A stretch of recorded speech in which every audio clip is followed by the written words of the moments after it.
Now let's just get you all the latest from Canada, which is dealing with the climate emergency.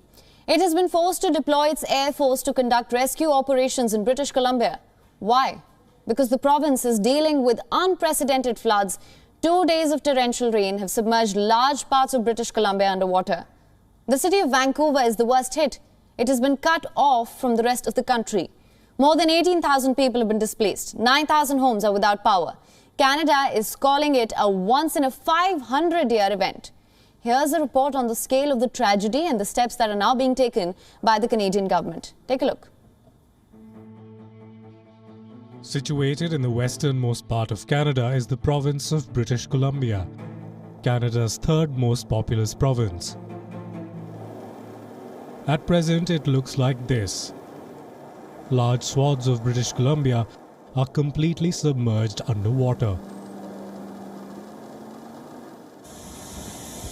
Rivers have turned into raging torrents. Mudslides have become a frequent sight.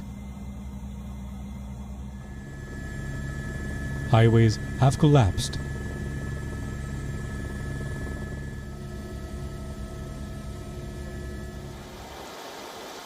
Vehicles are stranded.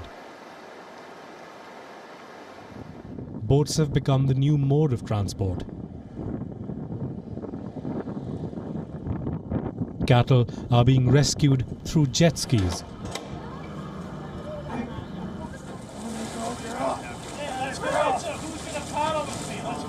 "9,000 homes are without power, and 18,000 people have been displaced."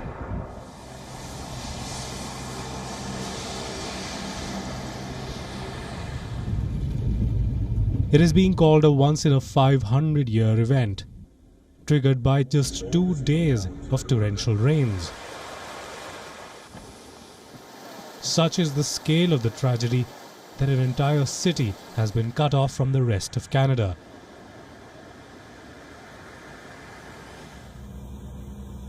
Vancouver. Mudslides have blocked all routes to Vancouver. Roads are inundated, bridges have been washed out, railway lines are lying non-operational, and all highways have been forced to shut down. The local authorities have declared a state of emergency. Not just in Vancouver, but across the province. Please do not hoard items. What you need, your neighbors need as well. We are confident that we can restore our supply chains in a quick and orderly manner, provided we all act as we have been acting over the past 2 years. Back in the capital, Ottawa, Prime Minister Justin Trudeau has deployed the Canadian Air Force to help with rescue and relief operations.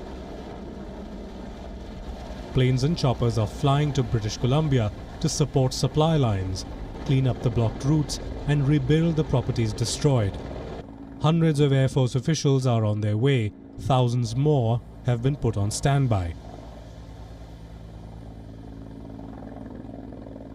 I can confirm that there are hundreds of Canadian Armed Forces members currently headed to British Columbia to help with everything from supplies to evacuation to whatever is needed. There are thousands more on standby. We will continue to work closely with the province, with Indigenous leaders, with community leaders to make sure that we are doing everything we can to support the people of British Columbia through this incredibly difficult time. Canadian scientists at the University of British Columbia are attributing this disaster to the effects of climate change. They blame it on human-caused factors like wildfires and logging that increases chances of landslides.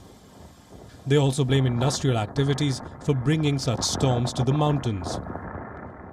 According to atmospheric scientist Rachel White, as we warm up the atmosphere, as we warm up the oceans, more water is evaporated from the oceans. So then when we have these atmospheric river events, essentially the atmosphere can carry more water towards our mountains. This dangerous trend is quite evident in British Columbia. It is being hit by one natural calamity after another. Just this summer, the same region suffered a record high heat wave.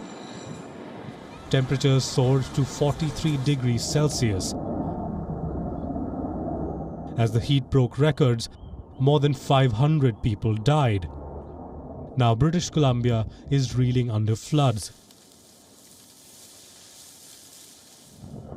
It is difficult to assess the cost of this tragedy right now, but observers say it could go on to be the most expensive natural disaster in Canadian history. Bureau Report, WION, World is One. WION is now available in your country. Download the app now. Get all the news on the move.